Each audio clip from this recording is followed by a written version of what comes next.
오늘은 거룩 하나님을 기쁘시게라고 하는 제목으로 오늘도 데살로니가 전서 4장 우리 1절로 8절 말씀을 우리 한 절씩 상고하면서 은혜와 도전을 받기를 원합니다.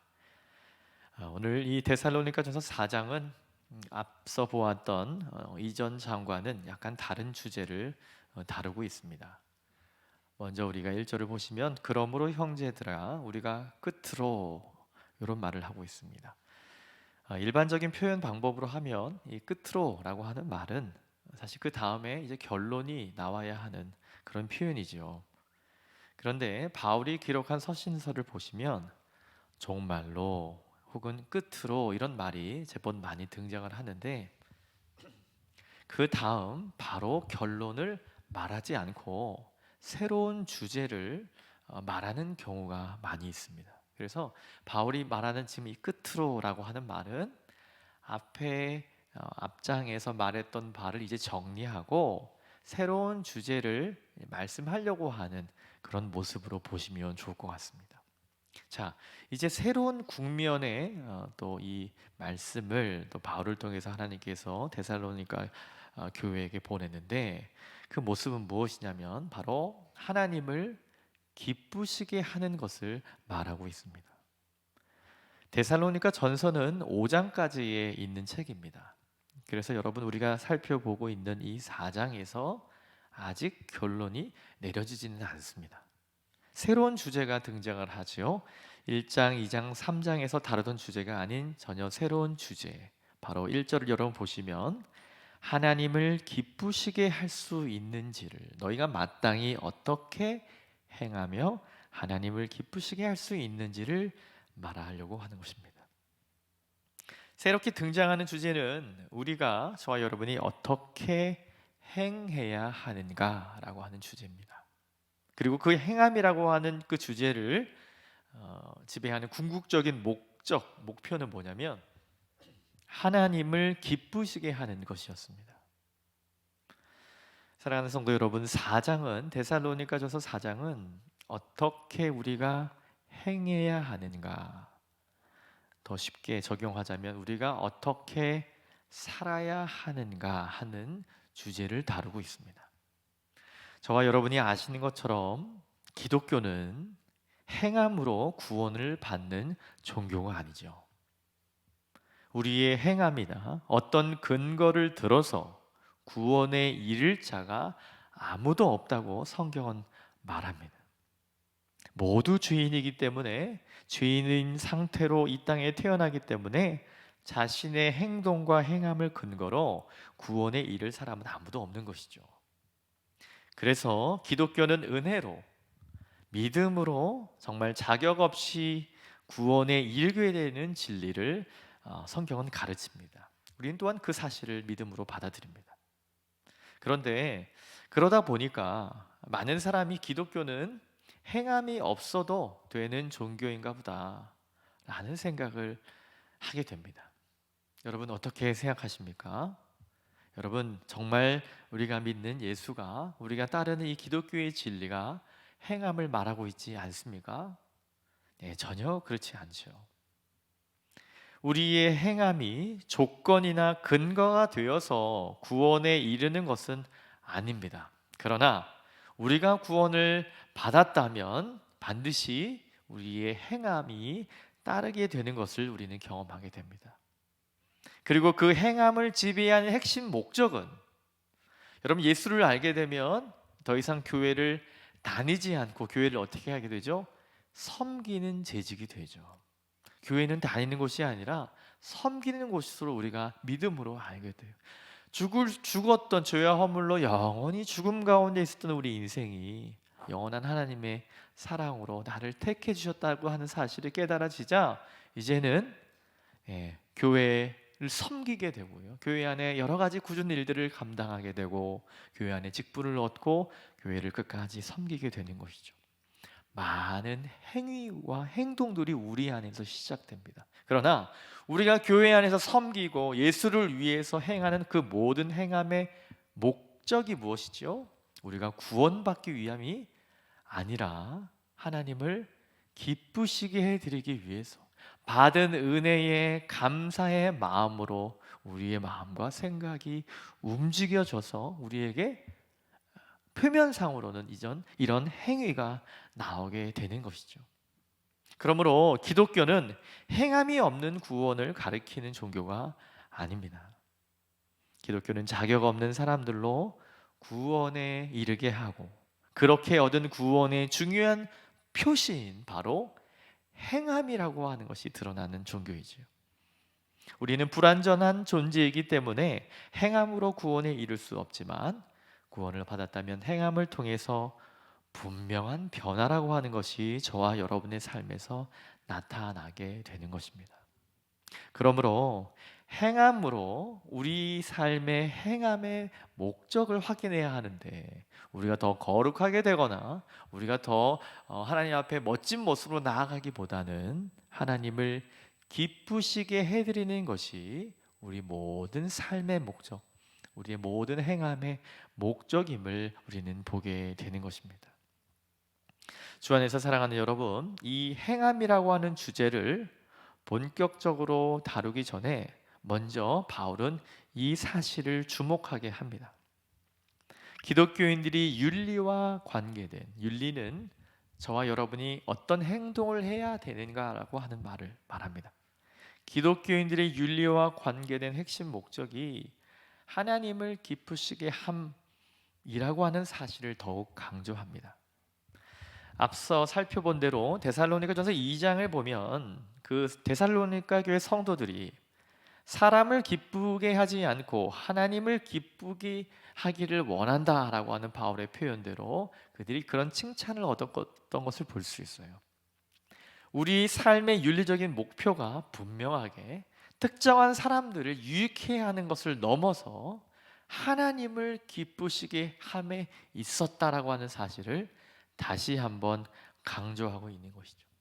요한복음 8장 29절에 예수님께서 생전에 이런 말씀을 하십니다.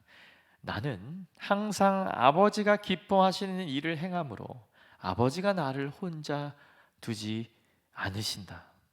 아들이신 예수 그리스도께서 성부 하나님께서 기뻐하시는 일을 내가 지금 행하고 있다고 제자들과 이 많은 무리들 가운데 이 말씀을 하시는 것이죠.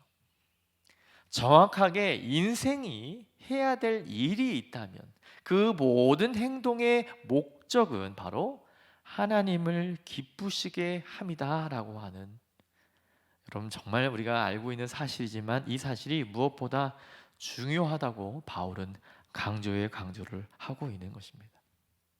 여러분 그렇습니다. 바울에게나 또 예수님께서 직접 말씀하셨듯이 예수님에게 또한 바울에게 여러분이나 저에게 모든 인생들의 윤리와 삶의 핵심적인 목표는 바로 하나님을 기쁘시게 해드림인 줄 믿습니다. 여러분 기독교는 여러분과 저에게 행함에 대해 권면하고 있지만 우리에게 가르치고 싶어하는 행함의 핵심은 어떤 것을 하십시오, 어떤 것은 하지 마십시오라고 말하는 어떤 법적인 조문이 아닙니다. 여러분 조문이라고 하는 것은 분명한 선이 있는 것이죠. 이거 하면 잘한 거고요, 이거 하지 않으면 못한 것입니다. 해내면 상을 받는 거고요, 하지 못하면 벌을 받는 것이죠. 여러분 이것은 인격적인 처우를 하는 것이 아닙니다. 우리 하나님을 기쁘시게 해드리는 것이 우리 인생의 목적이라고 한다면 저와 여러분이 얼마나 많은 일을 하는가가 중요한 것이 아니라 얼마나 하나님을 기쁘시게 해드리는 일에 저와 여러분들이 행동을 하고 있는가가 중요하다고 하는 것입니다. 기독교의 핵심은 바로 행함, 우리의 행동의 핵심은 인격성과 관계성에 있다고 볼 수 있어요. 바로 하나님과의 관계에서만 생각해 볼 수 있는 것입니다. 여러분 관계라고 하는 것이 그렇습니다. 여러분 만약 여러분이 인격적인 관계를 하면서 우리가 사회생활을 하실 터인데 어떤 특정한 대상에게 여러분 과거에 이분과 이런 이야기를, 이분에게는 이런 얘기를 해드리면 되게 좋아하셨어 라고 한다면 여러분 오늘이나 혹 내일 또 그분을 만나면 그런 이야기들을 하거나 하면 이분이 좋아하시겠죠? 그렇죠? 그렇게 예상을 하니까 그렇게 관계하시지 않습니까? 그런데 사람이 어떻습니까? 인격이라고 하는 존재는 과거에 아무리 그 행동이 이 사람에게 기분 좋게 했을지라도 오늘 지금 이야기를 나누는 가운데 이분이 기분이 만약 상하였거나 하면 우리가 과거에 했었던 이런 경험들이 계속되지 않는 것을 볼 수 있어요. 그래서 사실 인간관계가 어렵지 않습니까? 이렇게 하면 좋아했었는데 오늘은 뭔가 언짢은 표정일 때 우리는 당황을 하게 되는 것이죠. 여러분, 인격적인 관계라고 하는 것이 그렇습니다. 어떤 조건이 주어지면 좋은 관계를 맺는 것이 아니에요. 이분이 지금 어떤 마음일까 항상 궁리하고, 이 행동에 이 사람은 지금 어떻게 생각할까 생생한 살아있음이 받쳐질 때 인격적인 관계라고 할 수 있는 것이죠.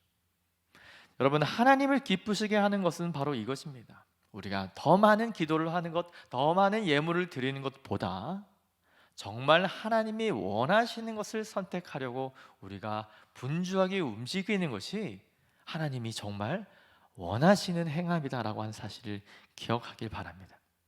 그래서 무엇을 하는가도 물론 중요하지만 그 일을 왜 하는가가 더 중요합니다. 기독교인의 행실은 살아계신 하나님이 보고 계시기 때문에 우리의 이 짧은 인간적인 생각들과 그 행위의 그 중심을 이미 하나님이 다 아시기 때문에 그 일 자체가 중요하지 않은 거죠. 아무리 좋아 보이는 일도 그 마음가짐, 그 태도가 하나님 마음에 들지 않은 것이면 주님은 여전히 받지 않으실 것이니까요.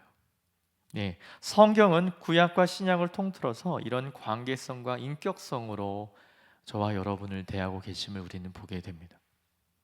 사랑하는 여러분, 그런 관점에서 우리가 오늘 뒷부분부터 나오는 이 주제들을 다뤄야 된다고 봅니다. 관계성과 인격성 안에서 어떻게 행해야 하나님을 기쁘시게 할 수 있을까? 여러분, 2절 원문을 보면 한글 성경에는 잘 나와 있지 않지만 왜냐하면 이런 말이 나옵니다. 왜냐하면 우리가 주 예수로 말미암아 너희에게 명령으로 준 것을 너희가 알기 때문이라, 이런 말입니다. 하나님께서 우리 인생들에게 요구하시는 이것은 바울 자신이 요구하는 것이 아닌 우리 주님께서 우리에게 맡겨주신 이 일임을 말하고 있으면서 바로 3절 상반절에 바울이 이것을 소개합니다. 하나님의 뜻은, 예수 그리스도를 통해서 우리에게 비춰지는 그 하나님의 뜻은 이것이니 너희의 거룩함이라, 이렇게 말합니다. 여러분과 제가 삶에서 행함으로 어떻게 하나님을 기쁘시게 해드릴지에 대해서 하나님이 저와 여러분에게 첫 번째로 요구하시는 것은 바로 거룩입니다. 여러분, 거룩이라고 하는 말을 조금 현대어로 번역하면 구별됨으로 번역할 수 있겠죠. 이 땅을 살아가면서 하나님의 사람으로서 하나님을 모르는 그런 사람과 달리 구별되는 그 거룩함으로 우리 하나님이 그걸 원하시는 거죠. 구별됨. 주님은 부름받은 저와 여러분들이 구원을 믿고 하나님과 같은 모습이 우리의 삶에도 묻어나기를 원하시는데, 어떤 모습 중에서도 바로 이 특별히 거룩이라고 하는 것을 강조하는 것이죠.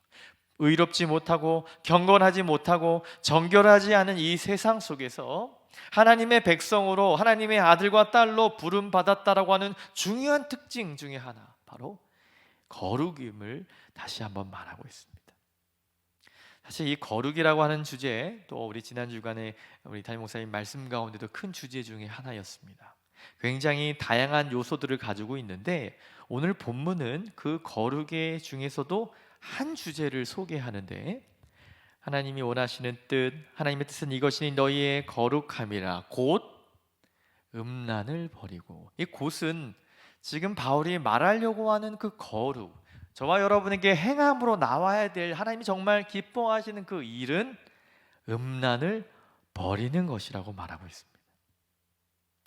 데살로니가 전서에서 다루는 거룩이라고 하는 주제는 이 성의 사용과 관련되어 있어요. 사실 한국 사회에서 이 주제를 설교 시간에 공적으로 다룬다는 것은 정말 쉽지 않습니다. 저는 수요 오전 예배 때 이 설교를 하는데, 또한 우리 수요일 오전에는 다 우리 자매님들밖에 안 계시거든요. 네. 그래서 이 주제를 우리가 함께 고민하고 하는 일이 쉬운 일이 결코 아닙니다. 그러나 그럼에도 불구하고 오늘 계시된 귀한 말씀을 통해서 저와 여러분에게 주시는 하나님의 뜻을 발견하기를 원합니다. 이 첫 번째 이 말씀은 음란을 버리라고 하는 말씀입니다.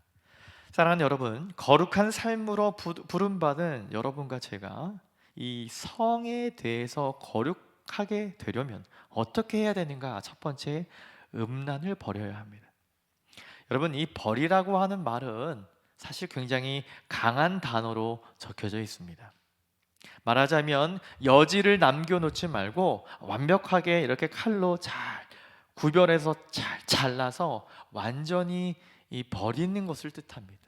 모든 음란을 잘라서 완전히 제거해 버리라 라고 바울이 지금 말하고 있습니다. 여러분, 그리고 또한 이 음란이라고 하는 단어는 여러분이 익숙하게 들어온 단어이죠.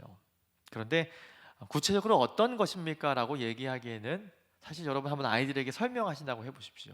음란이 어떤 것일까? 어원을 살펴보면 포르네이아라고 하는 헬라어인데 이 단어로 포르노라고 하는 단어가 나왔어요.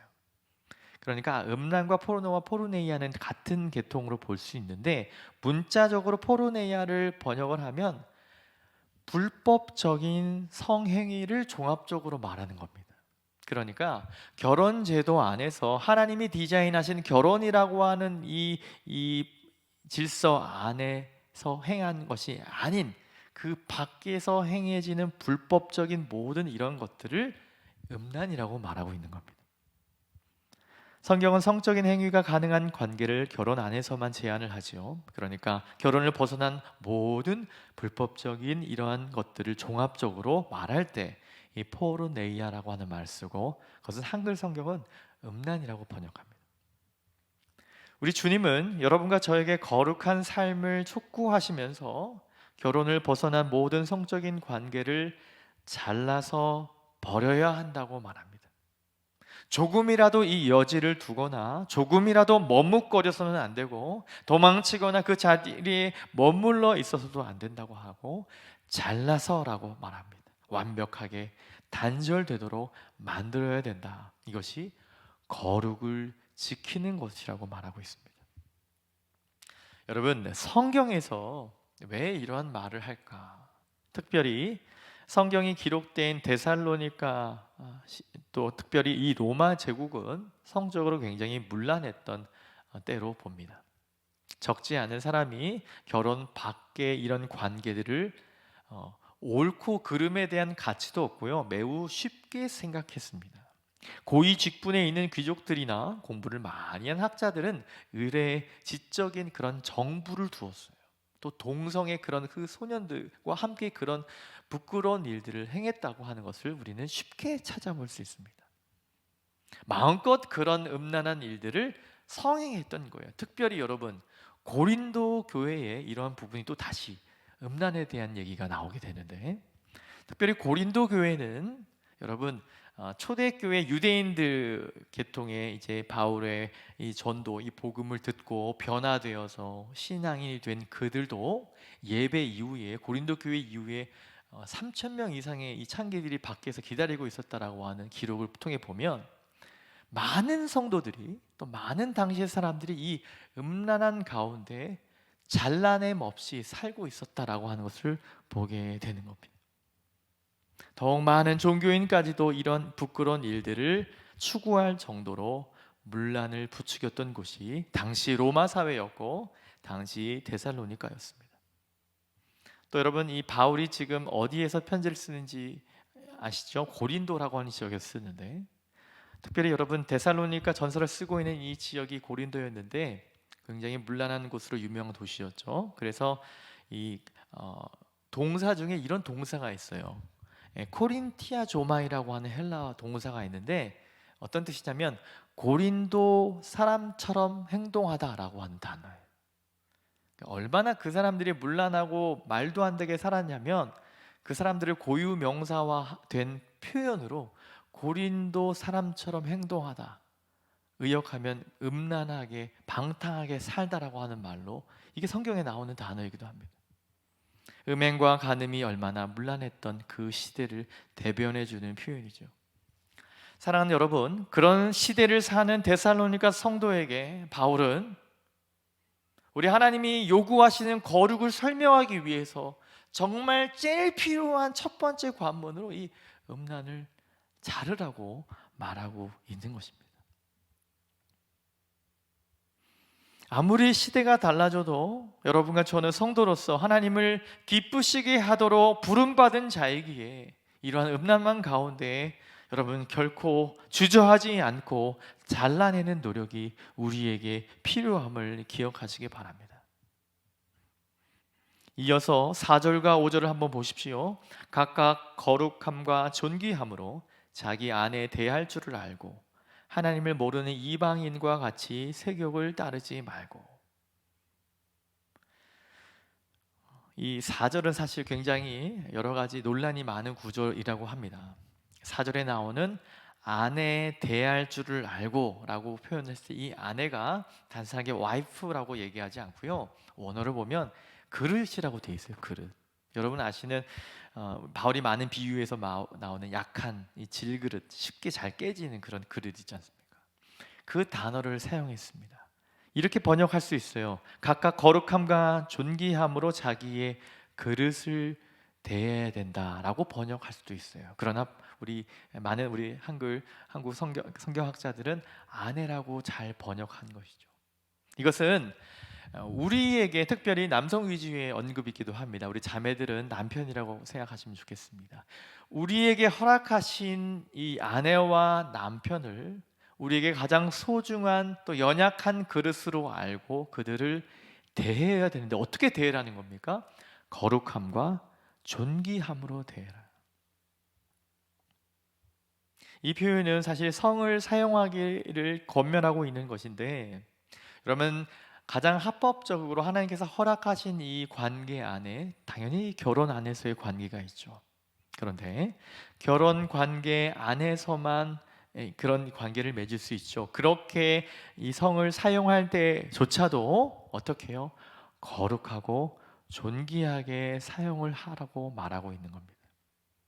하나님을 모르는 이방 사람처럼 세욕을 따라 부부가 서로를 취하는 일을 하지 말고 성도답게 신앙생활을 하는 백성답게 하나님을 기쁘시게 하고 싶어하는 사람답게 부부 안에도 서로 거룩함과 존귀함이 묻어나도록 노력을 하라라고 권면하고 있는 것입니다. 여러분, 가장 우리에게 중요한 관계가 있죠. 사랑의 관계.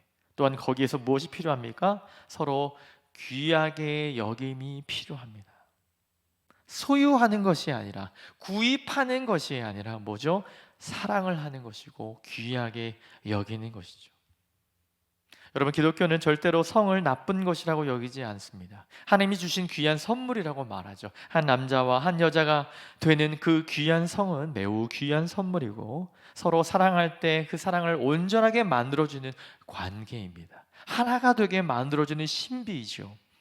이것을 통하여 무엇이 일어나죠? 인생에서 가장 큰 복이라고 말할 수 있는 하나님이 자녀를 그 관계를 통해서 주신 것을 우리는 보게 됩니다. 여러분, 자녀는 우리가 이 세상을 사는 동안 하나님이 주시는 귀한 축복 중에 하나라고 여러분 우리는 생각하게 됩니다. 그러므로 성경은 이 성이 배척되어야 될 주제가 아니라 하나님이 허용한 범위 안에서 하나님이 원하시는 방법대로 사용해야 함을 구체적으로 행동으로 드러나라고 말하고 있는 것이죠. 여러분, 특별히 또 6절을 보면 분수에 넘지 말아라 이런 말을 합니다. 이 일의 분수를 넘어서 형제를 해하지 말아라 이렇게 권면합니다. 이 일은 음란함을 얘기하는 겁니다. 이 일을 넘어가는 경우에 여러분 문제가 일어나게 되는 거죠. 참 오래된 이야기입니다. 제가 20대 때에 당시 우리 대한민국 사회에 동성애에 대한 붐이 일었을 시기였습니다. 2000년대 초반으로 기억되는데, 이때 한 유명인이 자신이 동성애자임을 알게 되고 어떤 이제 해외에서 만난 한 동성과 사랑을 빠지게 되는 그런 스토리를 담고 많은 이들이 뭐 댓글을 달고 논쟁이 됐던 그때가 제가 추억이 됐습니다.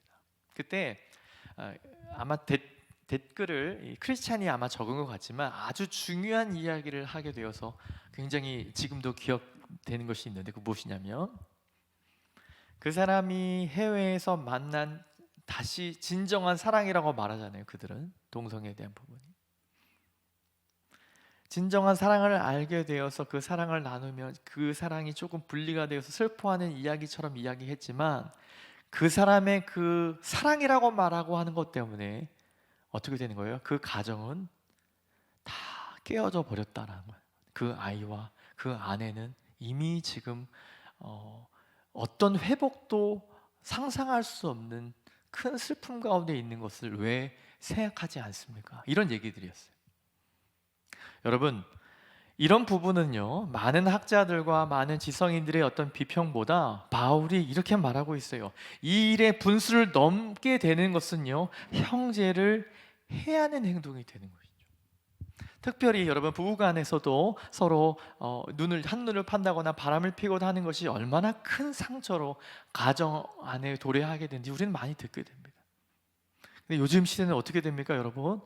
이제 이것이 이성을 넘어 동성애까지 나아간다는 것을 볼 때 더 이상 우리가 회복의 길 생각할 수 없는, 정말 해소되지 않은 상처가 우리 사회 가운데 있지 않나, 이런 생각을 해봅니다. 여러분, 우리의 이 음란함이 넘어서 분수를 넘게 되는 경우에 이것은 가벼운 주제가 되지 않습니다. 사람에게 할 수 있는 가장 모질고 나쁜 일 중에 하나가 바로 이런 성적인 음란함이라고 말합니다. 세상의 기준이 굉장히 낮아져서 사람들은, 특별히 젊은 친구들은 이 주제를 개인의 기호로 국한시켜요. 자신의 선택이라고도 말합니다. 하지만 여러분, 이 죄는 그 사람 한 사람에게서 멈추지 않습니다. 그 사람의 그 잘못된 선택으로 인하여 한 가정은 더 이상 회복을 찾을 수 없는 그 슬픔 가운데 있다고 하는 사실을 우리는 기억해야 합니다. 여러분, 이 음란은 상대를 몹시 상하게 만들고 고통스럽게 만드는 주제이기 때문에 결코 가볍게 여겨서는 안 됩니다. 크고 무거운 주제로 보셔야 합니다. 특별히 저는 우리 사회를 볼 때, 특별히 어떤 차별금지법이라고 하는 정책과 이런 흐름 가운데 이것이 다 그렇게 용인될 것이라고 많은 목사님들이 보셨습니다, 이미. 왜냐하면 선진국들도 다 그렇게 전철을 밟아갔으니까요. 그러나 그거보다 더 우리가 주의해야 될 것이 무엇입니까? 이 시대와 이 다음 세대 안에 이 생각들입니다. 어떻게 성을 바라보고 어떻게 부부관계를 바라보며 어떻게 이 죄를 다룰 수 있을까에 대한 부분, 정말 음행을 권하는 사회라는 생각이 들고요, 몹시 음란한 사회라고 생각됩니다. 이제는 길거리에 가서도, 동성끼리 지나가면서도 이제는 여러 가지 생각을 하게 만드는 이상한 시대가 되어버렸습니다. 여러분, 그럼에도 불구하고 저와 여러분이 끝까지 지켜내야 될 이 거룩은, 결혼의 테두리를 넘어서 결코 성적인 관계는 절대로 행해서는 안 되는 것, 행하는 것은 말할 것도 없고 생각도 절대로 하지 말아야 된다고 하는 것, 그것이 우리 안에 유혹이 왔을 때 머뭇거리지 않고 딱 잘라서 피할 수 있는 그 용기 있는 모습, 이 거룩함이 이 시대에게 필요하다고 생각합니다. 마지막으로 여러분 7절과 8절을 보십시오. 이 음란함에 대한 주제를 바울은 이렇게 마무리합니다. 하나님이 우리를 부르심은 부정하게 하심이 아니요 거룩하게 하심이니, 그러므로 저버리는 자는 사람을 저버림이 아니요 너희에게 그의 성령을 주신 하나님을 저버림이니라. 사랑하는 여러분, 하나님이 여러분과 저를 성도로 부르실 때 우리에게 기대하시는 부름의 목적은 거룩이라고 우리가 보았습니다. 그리고 그 거룩을 살아내도록 성령을 우리 안에 선물로 주셨지요. 여러분, 그 성령 하나님은 당신이 거룩하다 하시는 것을 가리키는 이름일 뿐 아니라 우리에게 거룩을 만들어내시는 분입니다.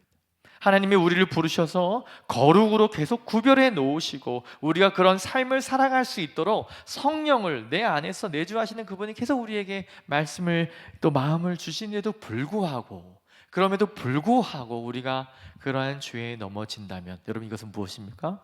하나님을 저버리는 것이라고 말하는 겁니다. 바울의 논리입니다. 하나님의 부르심을 저버리는 것, 이것은 무엇입니까? 결단코 죄일 수밖에 없죠. 주 안에서 사랑하는 여러분, 오늘 우리가 살아가는 이 시대는 정말 패역한 음란의 세대 같습니다. 여러분과 제가 주 안에서 잘 깨어서 가정을 성결하게 지키는 것은 이 세상을 축복하고 섬기는 어떤 위대한 일 못지않게 중요한 일임을 여러분 기억하시기 바랍니다. 거룩하고 성결한 현장이 되도록 여러분의 가정을 지켜내는 것, 우리의 교회와 우리 다음 세대를 지켜내는 것은 이 세상을 섬기는 첫 번째 걸음임을 기억하시기 바랍니다. 우리는 하나님이 우리에게 주신 이 결혼이라고 하는 제도를 거치기 전에 사랑이라는 이름으로 행해지는 이런 것들을 경계해야 합니다. 또한 혼인이라고 하는 제도 안으로 들어온 이후에도 그들을 귀함으로 알고 거룩함으로 대하는 노력이 필요합니다. 그리고 사랑하는 여러분, 하나님이 우리에게 한 남자와 한 여자가 만나 가정을 꾸리라 하셨기 때문에 우리는 동성 간의 결혼을 지지하지 않습니다. 정체성을 우리가 선택할 수 있는 일로 여기지 않아야 합니다. 성도는 절대로 성 정체성을 스스로 결정하지 않습니다. 하나님이 우리에게 주신 그 정체성을 순종함으로, 즐거워함으로 받아들여야 합니다. 그리고 한 남자와 한 여자가 만나서 가정을 꾸리고 자녀를 낳는 것이 하나님의 진리라고 우리는 믿습니다. 우리는 아직 변별력이 없는 어린 아이들에게까지 이 동성애가 마치 정당한 것, 그리고 자신의 선택으로 이루어지는 것으로 그렇게 가르치는 시대에 여러분 살고 있습니다. 세상은 그분들을 일컬어 성소수자라고 하는 단어를 사용해야 한다고 합니다. 여러분, 교회는 언제나 그 마이너한 사람들, 소수자의 편에 섰어요. 우리 주님이 그러셨죠. 늘 우리는 소수자를 붙들고 위로하는 일들을 한국교회는, 특별히 우리 믿음의 선배들은 늘 힘써 왔습니다. 그러나 죄인 줄 알면서도 소수자라고 해서 그와 함께 가는 것은 안 되는 줄 압니다. 우리는 여전히 그분을 사랑하고 여전히 그분들이 교회에 올 때 환영하며 그분들이 복음을 분명하게 듣고 복음을 필요하는 몹시 귀한 생명이라는 것을 부정하지 않지만 그들이 행하는 그 악을 지지할 수 없는 것입니다. 사랑하는 여러분, 기준이 땅 바닥에 떨어져 있는 이 시대에 저와 여러분의 삶은 정말 저와 여러분의 신앙을 잘 담아내고 계십니까? 거룩하게 살도록 하나님을 기쁘시게 해드릴 그 사명과 목표와 목적을 가지고 부름받은 우리는 이러한 음란한 세상을 살아가면서 시대를 탓하지 않고 시대에 함께 묻어가지 않고 정확한 정체성을 붙들고 하나님을 기쁘시게 하기 위하여 사는 성도가 되시기를 주님의 이름으로 축원드립니다.